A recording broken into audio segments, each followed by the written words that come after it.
네, 세 번째 시간 시작하겠습니다. 좀 네. 전에 보셨던 그 동영상에서 음, 그 라마찬드란 박사 그분이 그 환상통을 갖고 있는 사람이 자기 생각으로 이 손을 그 없는 그 환상지를 경험한 그 손을 이제 너무 꽉 쥐어서 환상지가 없는 손이 너무 꽉 쥐어서 이 손톱이 살을 파고드는 듯한 그런 통증을 경험하는 이제 그런 사례의 경우에 그 환자가 그러한 거울을 이용한 착각, 즉 시각과 그죠? 없는 손이지만 있는 것처럼 여겨짐으로 인해서 그 신체 부위에 해당하는 감각 피질이 신호를 발생하는 그리고 시각이라는 시스템을 통해서 발생된 신호가 통합됨으로써 없는 것이 있는 것처럼 여겨져서 오른손이 반사된 거울을 통해서 펼칠 수 있고 움직일 수 있고 이러한 경험을 하다 보면은 시냅스 가소성이라는 성질 때문에 그 연결 패턴의 재조직화가 일어나서 그러한 비증상적인 통증과 감각을 낳던 그 시냅스 연결이 사라지고 다시금 어떻게 이제는 이 손이 실제 없다라는 환상 감각이나 환상지 환상 통증이 치료가 된다라는 거예요.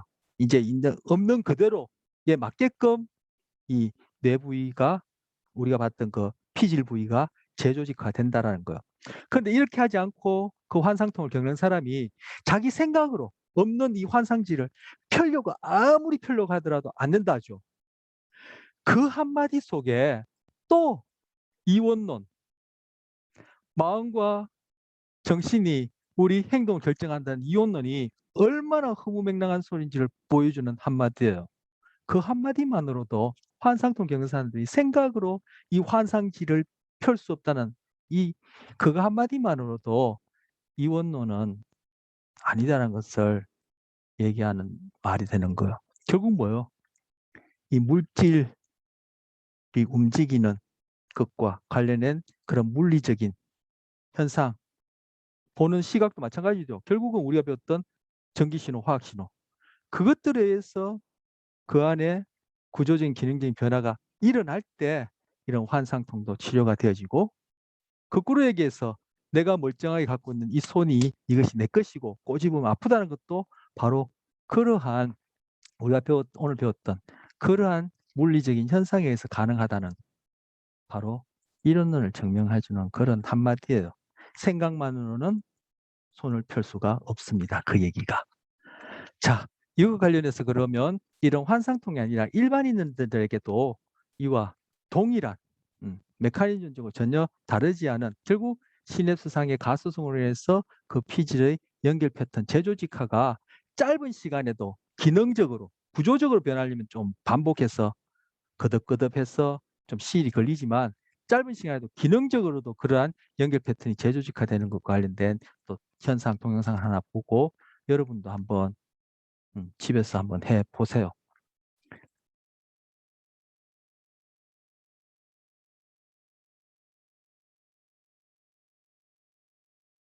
자, 실제 손에 고무장갑을 끼고 그것과 동일하게 만들고 방향도 동일하게 해서 고무손을 할로윈 가게에서 구해서 작成놨어요. 중간에 칸막이를 했죠. 이 사람은 이 자기 손을 보면 안 돼요. 이 고무손의 시각을 고정시키고 앞에 사람은 동일한 부위를 싱크로나이제이션 시켜서 자꾸 감각 자극을 하는 거예요. 그러면 어느 순간 이 손이 자기 손처럼 여겨져요. 그것도 어떻게 보면 환상 감각이죠. 고무손인데 자기 것처럼 여겨지니까. 그러다 손을 꺾어버려요. 네. 통증도 느껴요.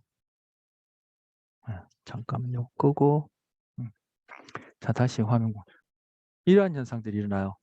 이거 책상이 내 몸의 일부처럼 느끼게 할 수도 있어요. 그까지 설명하려면 또 시간을 많이 잡아먹는데 여러분 그 흰 백지에다 손을 넣고 아이들 보면 이렇게 손가락 그리기 하지 않습니까? 어린아이들.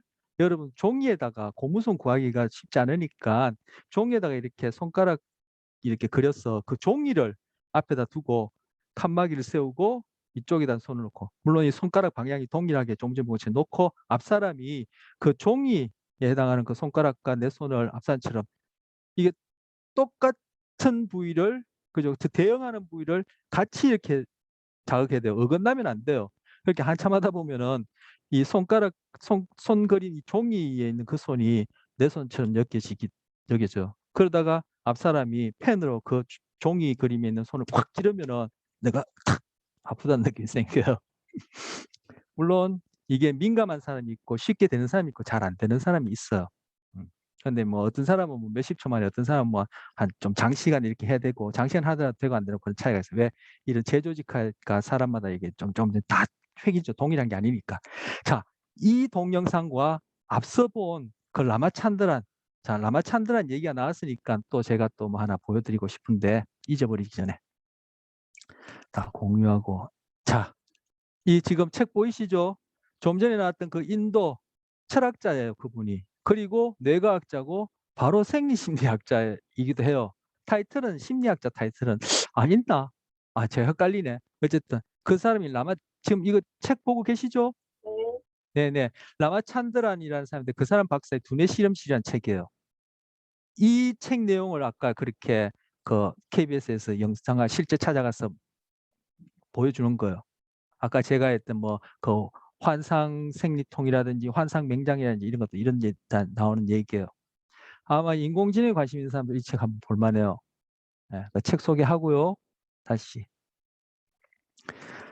자, 좀 전에 라마찬드란 박사와 관련된 영상과 좀 전에 고무손 착각, 러브핸드 일루전, 러브핸드 일루전 검색하면 엄청 많이 떠요. 그중에 제가 가장 짤막하면서도 인상 깊게 보여줄 수 있는 그 내용을 핵심적으로 보여줄 수 있는 동영상을 골라서 이제 골랐는데 엄청 많이 뜨니까 더 보시고, 이 두 가지가 보여준 내용이 아까 제가 얘기한 대로, 그죠? 없는 손이 있는 것처럼 아프기도 하고, 내 몸의 일부가 아닌 그런 고무손이 내 것처럼 여겨진다면은 그걸 그대로 뒤집어서 내 몸이라 생각하는 이것, 그래서 여기서 느껴지는 감각, 그로 인해서 아프다, 쾌감이다, 우리 오늘 쾌감했죠 하는 것들이 결국은 다 뭐요? 착각이고 환상이라는 거예요. 예. 근데 이러한 결론이 뭐요? 동양 사상하고는 딱 맥락을 같이 하는데, 물론 동양 오래된 사상에는 그런 이런 에비던스는 없었죠. 과학이라는 그런 인식론 방법 자체가 동양 사상에 없으니까. 그런데 히랍 철학에서는 과학이란 것을 가지고 그것을 지금 에비던스 보여주는데, 그 소크라테스, 플라톤 그 시대부터 중세 교육을 통해서 지금까지도 여전히 그렇게 생각하는 부류의 사람들이 있고 있는데, 그 사람들이 생각하는 뭐 고정불변된 영원한 어떠한 세계, 그리고 우리 인간과 관련해서는 정신과 마음이 행동을 지배하고, 인간의 본질은 정신이고 그 정신은 뭔가 영혼이라는 이름을 얻은 곳에 있고, 우리는 그리로 다시 돌아가는 것이 이것이 음, 뭐 인생의 목표다라고 실제 플라톤이 그렇게 얘기했고, 서양 종교에서 그렇게 얘기하는 그게 얼마나 허황된 소리인지를 알 수 있는 그런 내용이에요. 그래서 가소성이란 거 뭐요? 변할 수 있는 성질 자체가 뭐예요? 이게 또한 뭐예요? 모든 것은 변한다는 것을 보여준 내용이죠. 그런데 금방 얘기한 그쪽에서는 뭐요? 변화하지 않는 것이 있다라는 거예요. 변화하지 않는 것이 있다. 그러니까 이러한 사상 논쟁이 심리학 안에서도, 그죠? 우리가 앞으로 배울 각 하위 분야 안에 이론들 간에 계속 끊임없이 논쟁해요. 그래서 심리학이 되었던, 다른 학문이 되었던, 정치가 되었던, 철학이 되었던 그 내면에 있는 사상을 보면은 계속 물질과 정신 간의 이 갈등, 싸움이에요. 그러니까 여기에 대해서 눈이 생기면은 여러분이 아까도 얘기했지만 어느 과목을 하든 보는 눈이 탁 열리게 돼요. 자, 고무손 착각 좀 전에 봤고요. 이젠 정서에 관한 얘기를 하려고요. 정서. 흔히 감정 이렇게 얘기하는 부분이에요. 그런데 정서하고 감정은 우리 일반적으로 막 섞어서기도 하고 구별을 못하기도 하는 경우가 있는데, 정서와 감정은 이 분야 과학적인 이 뇌과학에서는 확연히 구별돼요. 감정이란 것은 소위 내가 의식적으로 자각하는 느끼는 것을 감정이라 얘기하고, 정서는 그 감정을 포함해서 그리고 이 감정이라는 나의 자각을 가능하게 하는 모든 이런 우리 신체 현상 그리고 뇌에서 일어나는 그런 현상을 다 포함하는 얘기예요. 정서는. 그 프로이드의 빙산에 비유하자면은 그죠? 그 수면 위로 올라온 부분이 감정에 해당한다면은 이 수면 아래에 있는 잠긴 부분이 정서에 해당한다. 이렇게 구별하더라도 조금 정확성 떨어지지만 크게 무리는 없어요. 자, 먼저 신경계 구분이에요. 신경계 구분 아까 제가 한번 했어요. 신경계는 중추신경계와 말초신경계가 구분된다. 물론 척추동물 이하, 무척추동물에서는 이게 구별할 수 있는 그런 구조적인 기능적인 구별이 없지만 이제 척추동물 이상에서는 우리를 포함해서 중추신경, 말초신경. 중추신경 뇌하척소 나머지는 다 말초예요. 그런데 그 말초신경계는 또 구분되는데 체신경계와 자율신경계는 나눠요. 체신경계란 바로 우리 몸을 통해서 감각하고 우리 몸을 움직이게끔 하는데 관여되는 신경계가 체신경계예요. 시각, 청각, 후각, 미각, 촉각. 우리 흔히 오감이라 얘기하죠. 보고, 듣고, 냄새 맡고, 맛보고, 느끼고, 피부로, 신체로. 우리 아까 이제까지 얘기한 건 아까 촉각과 관련해서 그죠? 신체 감각을 얘기했는데. 그리고 고유 감각이라는 게 있어요. 고유 감각은 내 몸 자체에 대한 감각이에요. 흔히 이것은 놓치기 쉬워요. 그리고 이 고유 감각은 상대적으로 나중에 이것들보다는 나중에 이 부분이 뭐 발견되었다 할까요? 그런데요. 왜? 이게 쉽게 잘 안 드러나요. 그 일반인들도 얘기하면 이것까지 얘기하지 고유 감각 몰라요. 왜? 그만큼 이 고유 감각과 관련된 정보는 빙산에 비유하자면은 이 수면 아래 부분에 해당하는 요소가 더 많다라고 보여지는 거예요. 물론 시각, 청각, 후각, 미각도 이것이 내가 본다, 즉 빨갛다, 파랗다, 밝다, 어둡다, 시끄럽다, 뭐 구리다, 달다, 뭐 아프다, 간지럽다 이런 것들을 자각하게 되는 즉 빙산의 수면 위로 떠오르는 그 정도의 정보 처리가 되려면은 수면 아래에 해당하는 정보 처리가 다 필요해요. 하지만 고유 감각은 특히 이 떠오르는 이 부분이 자각하기가 음, 불가능하죠. 거의. 예. 제가 딱 잘라서 칼로 모자르듯이 뭐 가능하다 불가능하다 이렇게 제가 판단 내리기에는 뭐 더 미시적이고 전문적인 지식이 없어서 제가 그렇게 용감하게 판단 내리기는 힘들고 거의 빙산 위에 떠오르는 그 정도의 정보 처리까지 우리가 자각하기 힘들어요. 내 몸 자체에 대한 감각. 근데 이것이 뭐냐면 제가 앞서 얘기했듯이 체감각 피질. 이거 둘 다 체감각 피질에 입력되는 정보인데 이것은 바로 내 뭐 근육의 긴장 상태 그리고 나의 관절 부위의 그런 어떤 감각, 내 몸의 위치가 어딘지 뭐 이런 것들과 관련된 그러한 감각들이에요. 자, 그 이런 체성이고 그리고 말초신경은 또 체성과 자율신경계 나요. 자율신경계 말 그대로 자율이에요. 뭐 지가 알아서 자기가 알아서 작동한다 그런 의미로 자율이에요. 피상적으로 얘기를 하자면 구체적으로 따지고 하면은 뭐가 자율인지 타율인지도 구별하기 힘든데 어쨌든 피상적으로 보면 자율신경계야. 자율신경계는 예를 들자면은 여러분이 자고 있더라도 그죠? 방 안 온도가 더 올라가면은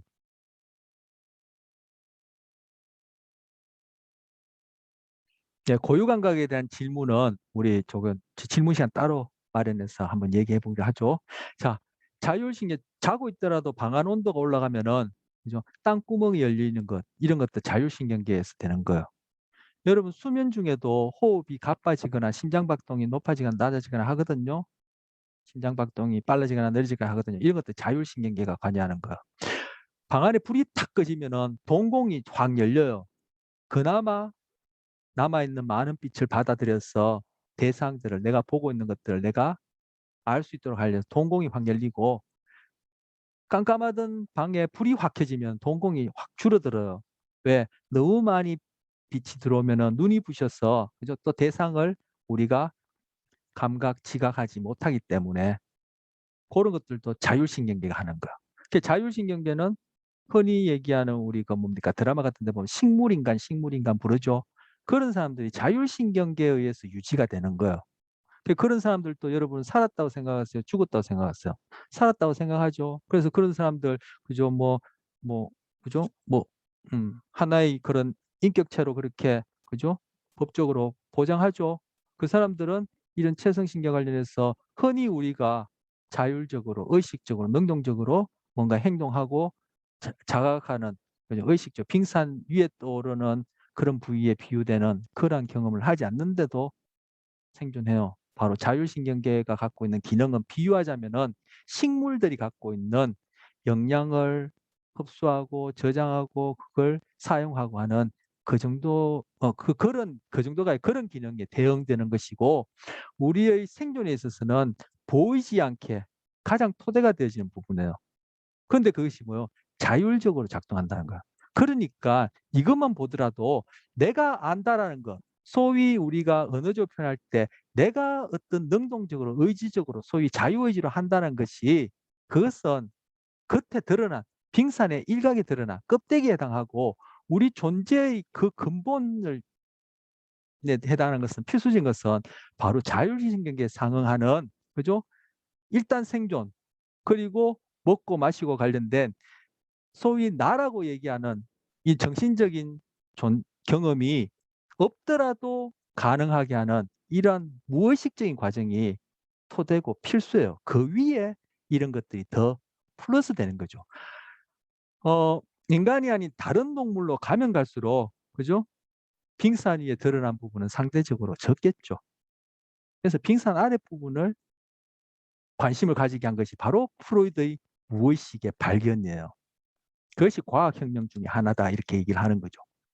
즉 인간 중심적으로 내가 아는 것이 전부인 것처럼 내가 경험하는 정신이 뭐 있는 것처럼 이렇게 이제까지 2000년 이상 생각했는데 그것이 아니라고 혁명적인 얘기를 한 것이 프로이드의 무의식이고 바로 그런 내가 아는 그것이 전부이고 그것이 본질인 것처럼 생각하는 인간 중심적인 생각에 일침을 가한 사건들이 코페르니쿠스의 지동설이고 다윈의 진화론이고 프로이드의 무의식이에요. 과학에 있어서는 3대 혁명이라 불러요. 그 이전에 뭐요?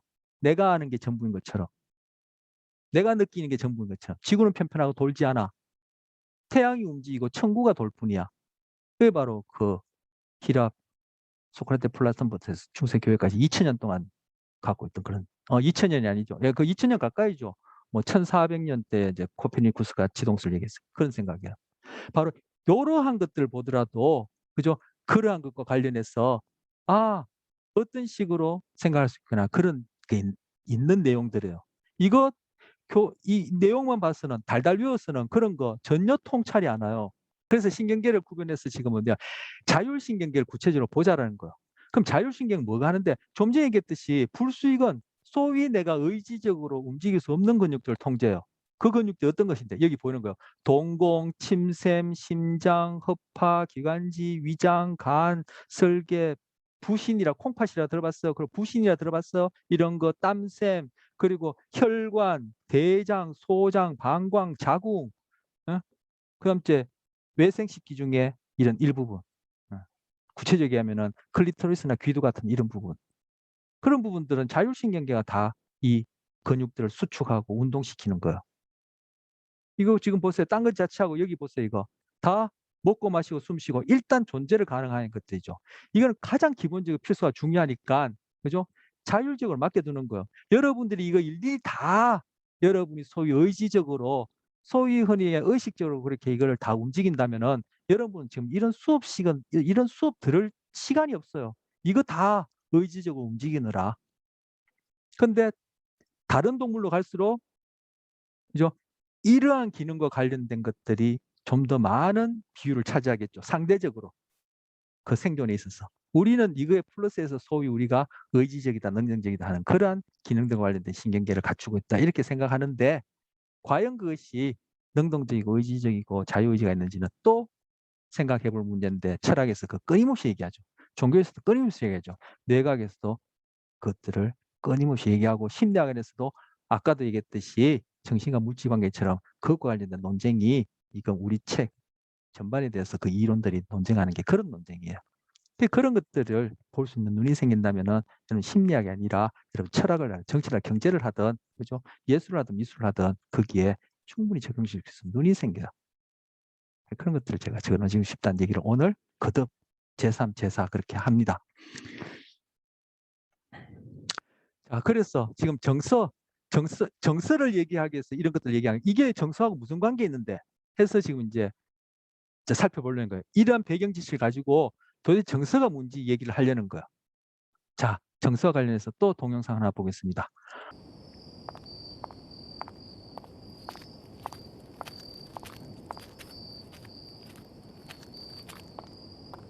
예로부터 우리의 뇌는 특히 생존에 관련된 것은 잊지 않고 기억하도록 프로그램되어 있습니다.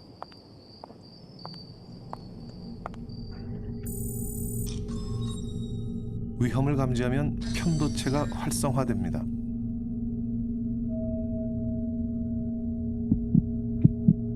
그리고 심장이 빨리 뛰기 시작하죠. 신장 위에 있는 부신은 시상의 명령을 받아 아드레날린이라는 호르몬을 분비하기 때문에 심장이 빨리 뛰는 것이죠.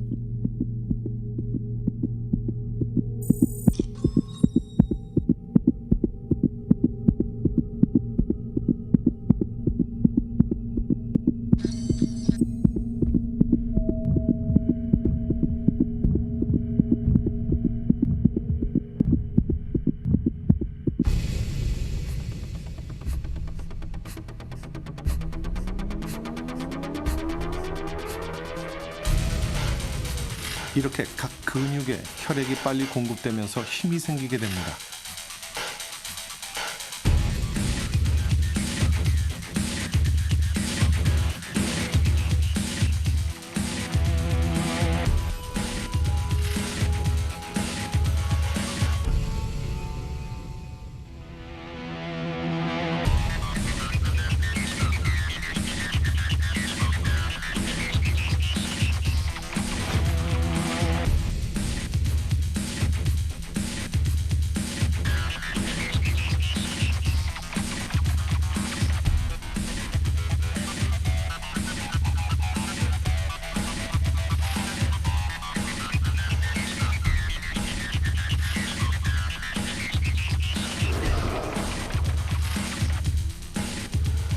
우리는 이와 같은 현상을 싸우기 아니면 도망가기 반응이라고 부릅니다. 위급한 상황에서 갑자기 예상치 못한 힘이 나오는 것이 바로 이 생존 반응 덕분입니다.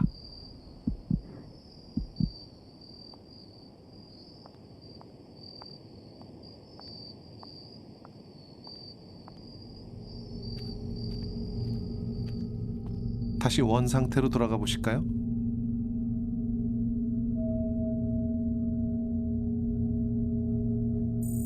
역시 위험을 감지한 편도체의 반응과 시상의 명령으로 아드레날린이라는 스트레스 호르몬이 부신에서 분비되고 심장은 급격히 뛰기 시작합니다. 근육은 싸우거나 도망갈 준비를 하게 되는 것이죠.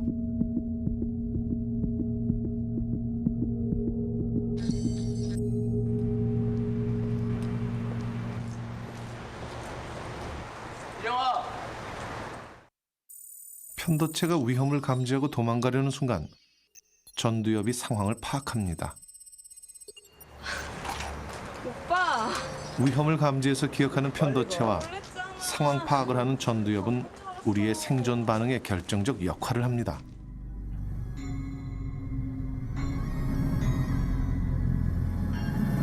우리는 살아가면서 슬프고 기쁘고 화나고 하는 감정과 관련된 일들이 더욱 기억이 잘 되는 경우를 흔히 봅니다. 이런 기억들은 편도체와 관련되어 있기 때문입니다.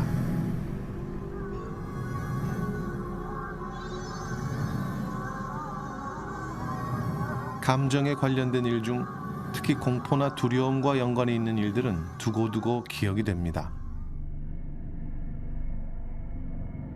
왜냐하면 다시는 같은 일을 되풀이하지 않기 위해 편도체가 반드시 기억을 하라고 강한 명령을 내리기 때문이죠.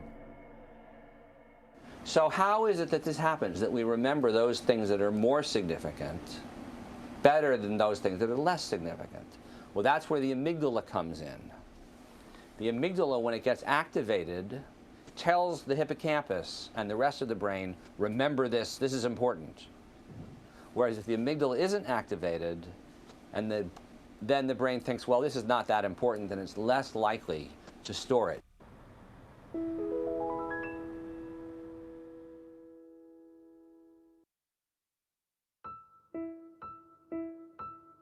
쥐는 고양이를 무서워해야지 살아남을 수가 있습니다. 편도체 속에 이런 기억들이 저장되어 있죠.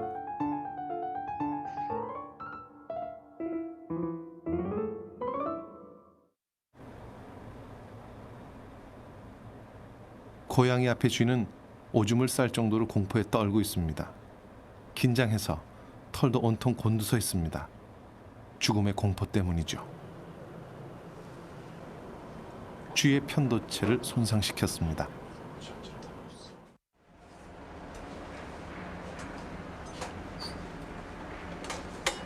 2주 후 실험팀은 편도체가 손상된 쥐를 고양이와 대면시켰습니다.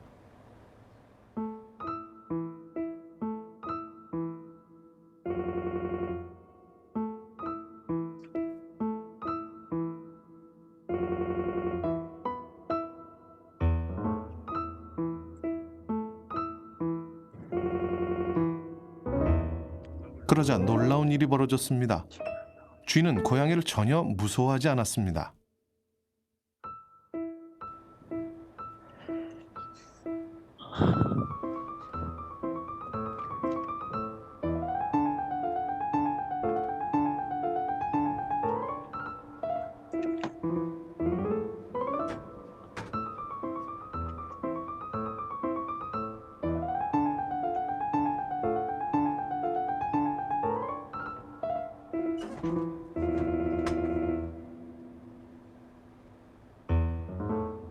고양이를 좀 더 가까이 놓았습니다.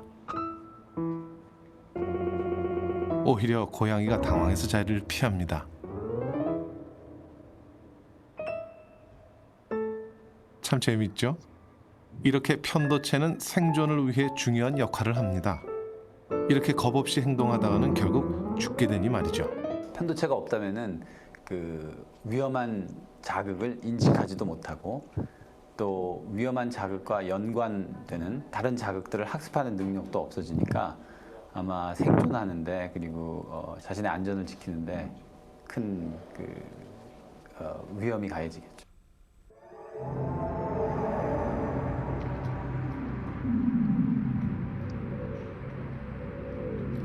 아까 치안을 만나 도망갔던 그 여자분, 보통은 이 길을 오지 않는 것이 정상입니다.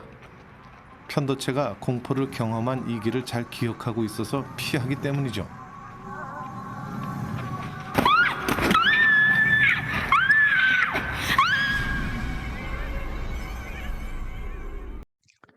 이게 이게 마음 사편, 예, 마음 사편이라고 유튜브에 치시면 나오니까 여러분 요 시간 요래 넘겨 보시고 이게 몇 분 정도 가면은 한 14분부터 시작해서 제가 여러분까지 소개시켜 준 내용이 한 아유 금방 안 잡히나. 예. 한 24분까지 그 10분 정도 되네요. 여기 한번 보시길 바랍니다. 그래서 요거 지금 일단락하고 왜 이걸 봤냐면은 지금 거기서 편도체라는 게 나왔죠. 편도체라는 게. 편도체라는 부위가 있는데 이 편도체라는 부위가 바로 이 정서와 관련해서 여기서는 지금 뭐 불안, 공포를 예를 들어서 제가 동영상을 보여준 거예요. 정서에는 뭐 불안, 공포 말고도 뭐 기쁨, 행복도 있고 여러 가지가 있겠죠. 근데 제가 불안, 공포와 관련된 정서를 가지고 다른 정서에 대해서도 이와 대동소이하게 그 기본 원리는 차이가 없이끔 적용할 수 있기 때문에 지금 가장 많이 연구되어 있는 불안, 공포와 관련해서 이제 소개를 하는 거예요. 이러한 불안, 공포 상황에 맞닥뜨리면 이 정보가 시각이든 청각을 통해서 편도체라는 부위를 활성화시켜요. 활성화시킨다. 활성화가 무슨 뜻인지 말씀드렸죠. 이게 아까 동영상에도 보면은 뇌의 어디쯤 위치한지를 보여주고 있어요. 이 편도체가 이 정보를 처리하게 될 때는 이거는 무의식적으로 일어난 거예요. 그리고 이 편도체가 뭘 활성화시키냐면은 동영상에 본 것처럼 앞서 봤던 자율신경계를 활성화시키는 거예요.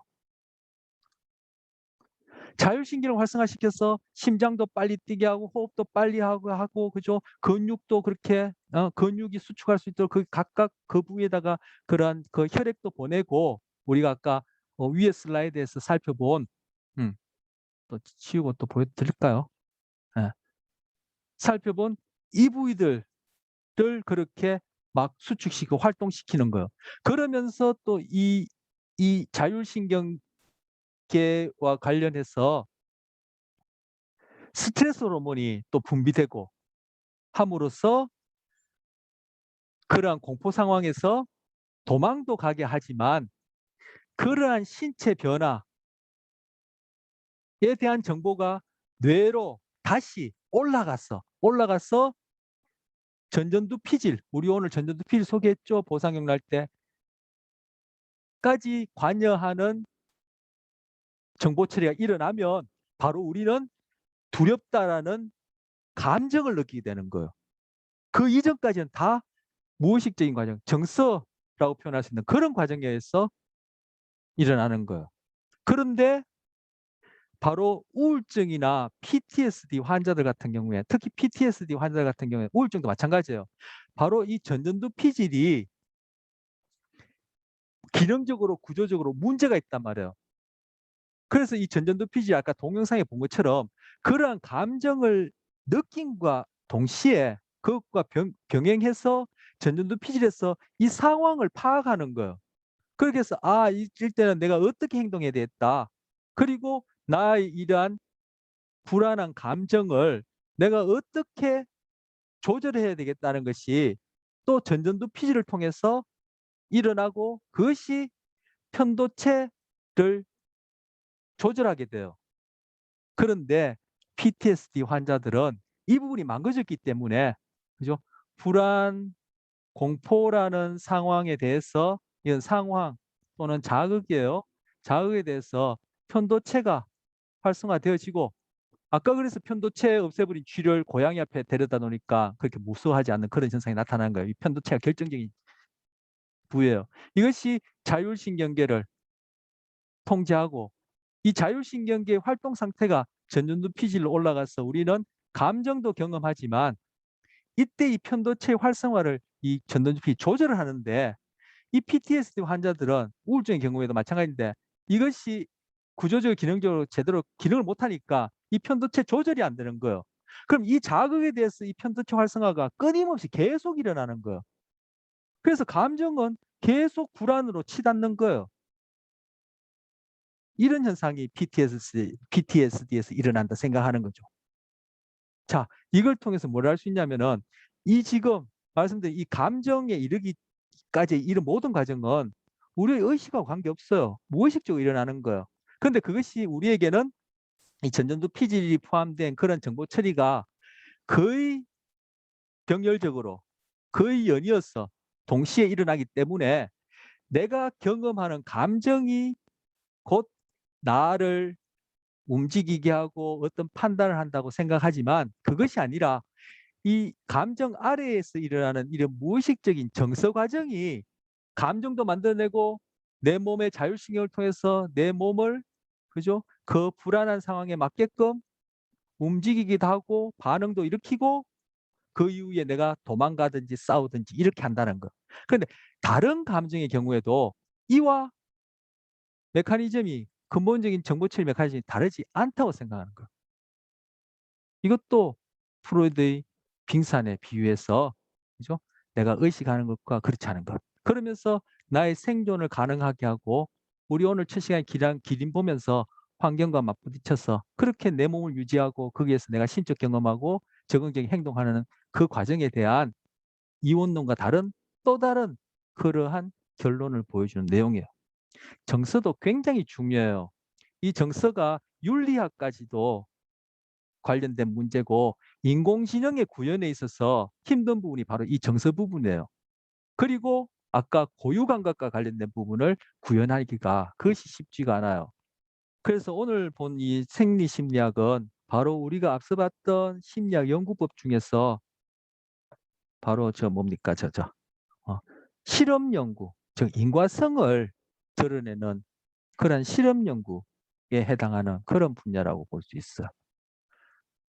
자, 그리고 제가 아까 뭐 정신과 물질 간의 어떤 그런 논쟁이다 이렇게 표현했는데 조금 전에 얘기한 정서와 관련해서 얘기하자면은 인지와 정서 간의 논쟁이다도 얘기할 수 있어요. 심리학 안에서뿐만 아니라 우리가 이게 살고 있는 모든 이제 세계관 사상에 있어서 그 사상은 정서와 인지 간의 논란이고 이렇게 표현하는 거는 좀 부정확성이 있지만 제가 쉽게 처음 접하는 우리에게 딱 획일적으로 칼로 모자르듯이 이렇게 표현하자. 물론 전문적으로는 이게 오류가 있습니다만 표현하자면은 그죠? 히랍 철학 그리고 그 계통을 잇는 이원론은 인지에 방점을 두고 우리 전통적인 동양사선 정서에 방점을 둬요. 그리고 인공지능이 지금 구현하기 힘든 부분은 정서에 많이 정서를 구현하기가 힘들어요.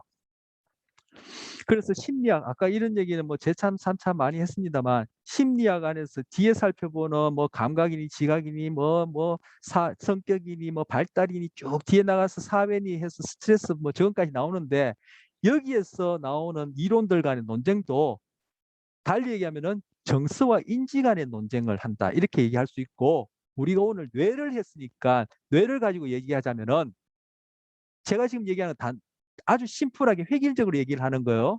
전문적으로 들어가면 이거는 오류가 있는 표현인데 처음 시작하는 우리 입장에서 획일적으로 이렇게 생각하자면은 오른쪽 뇌는 정서적이에요.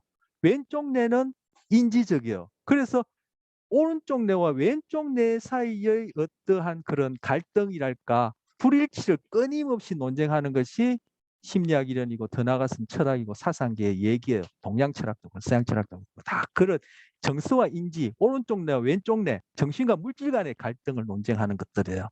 그렇게 얘기할 수 있는 부분이 바로 정서 부분입니다. 자, 시간이 많이 됐습니다. 이번 시간 이렇게 마치고 아까 질문 있는 부분은 또 남아서 질문하시길 바랍니다. 네, 마치겠습니다.